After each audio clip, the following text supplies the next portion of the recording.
ठीक है, समझ आ गया? Is the clear? अब बात करेंगे हम न्यूमेरिकल्स की। एनसीईआरटी में एग्जाम्पल नंबर 2.4 दिया हुआ है, ठीक है, उसको देखें, हेनरी के नियम के आधार पर दिया हुआ है।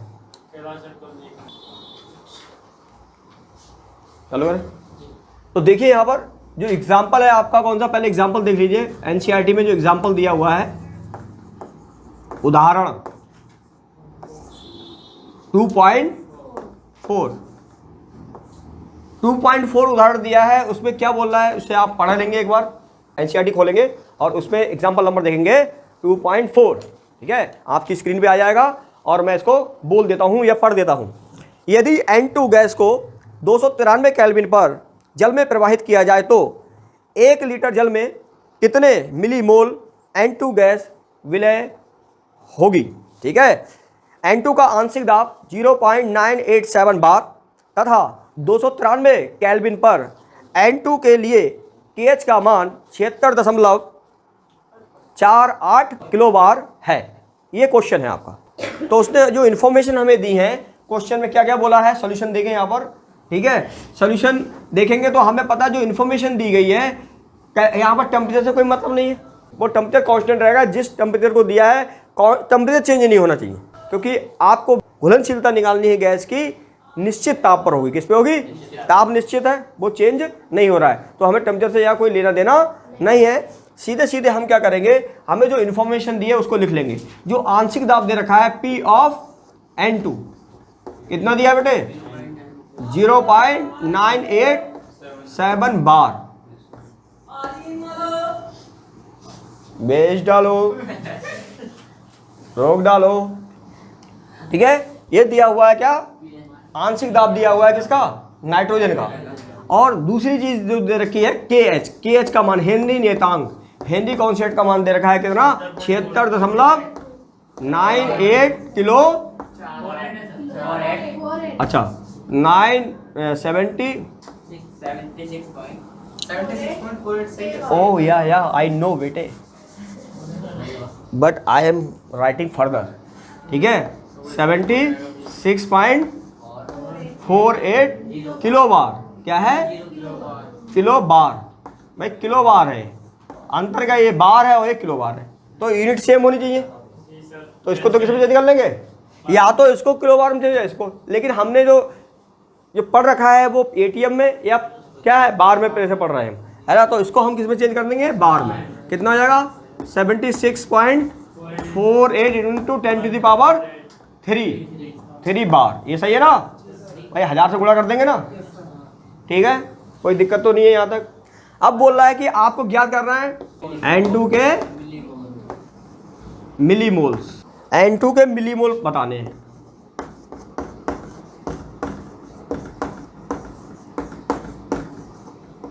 N2 के मिलीमोल कितने होंगे, यही तो बताना है।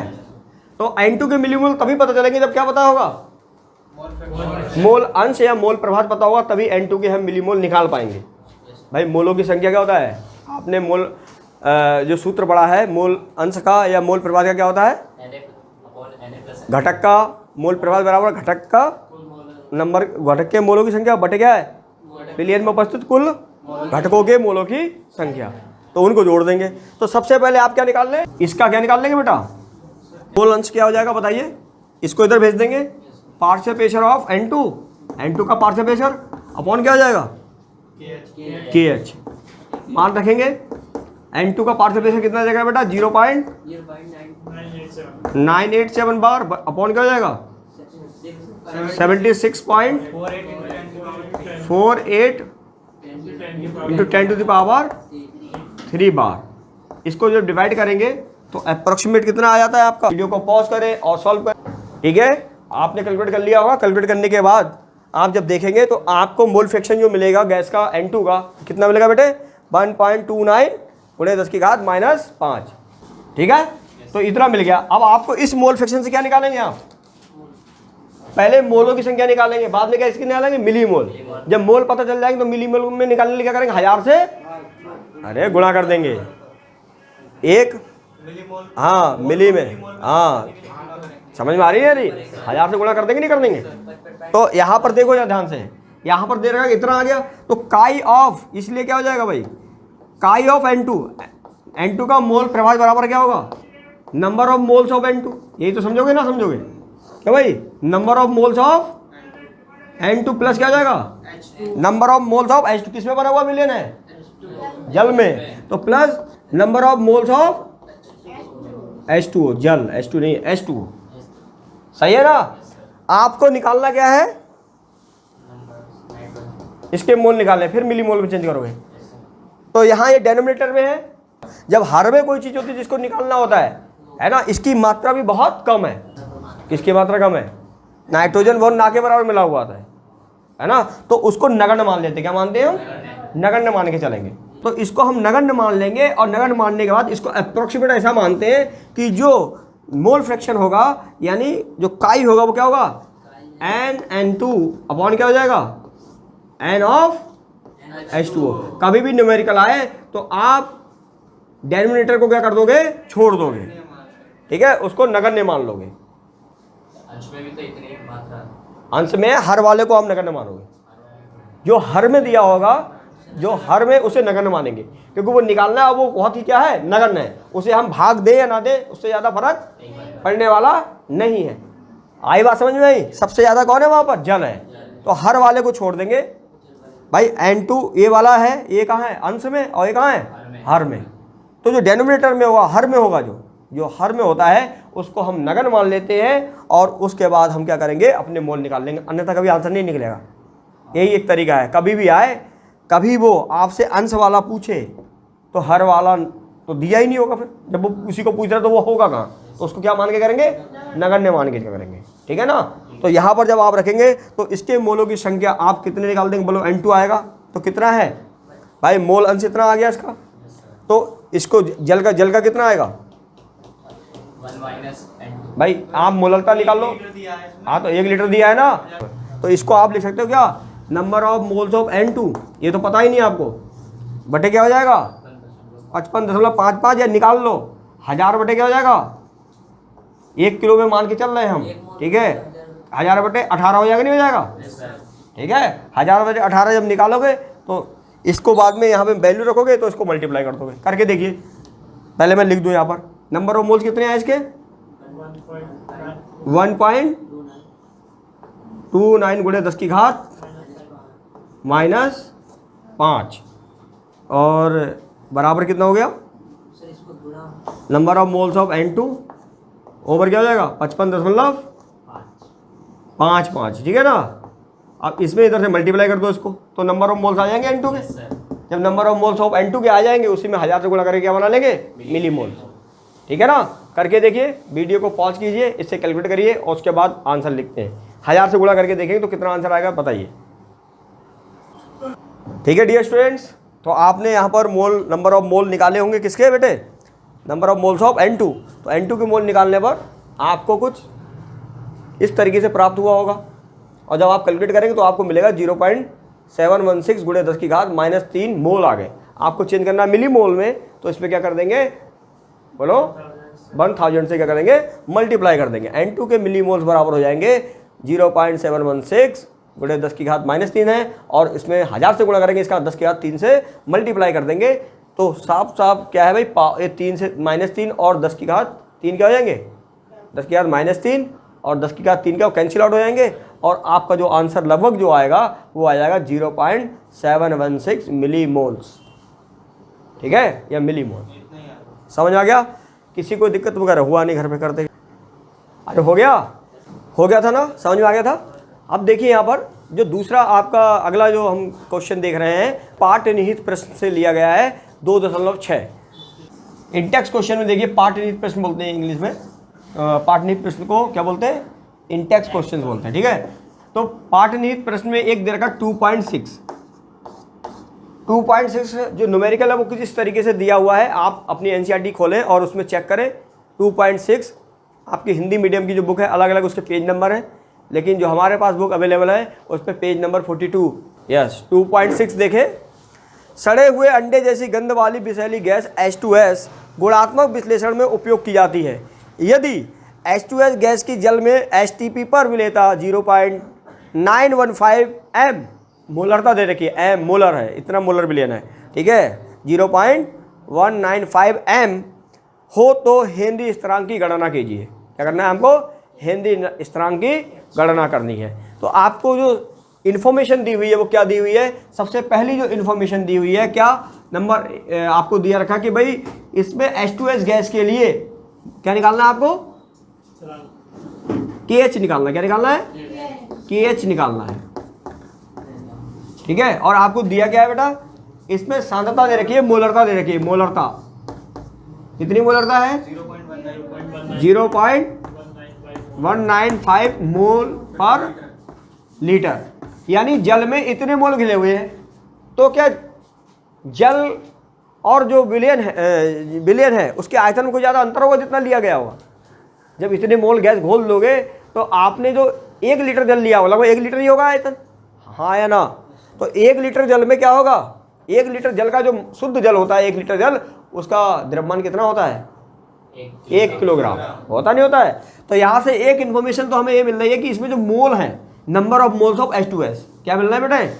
Number of moles of H2S, hydrogen sulphide के जो मोल थे कितने हैं? 0.195 मोल है। ये तो बात क्लियर हो गई, ठीक है ना? क्योंकि आपको निकालना क्या है? KH।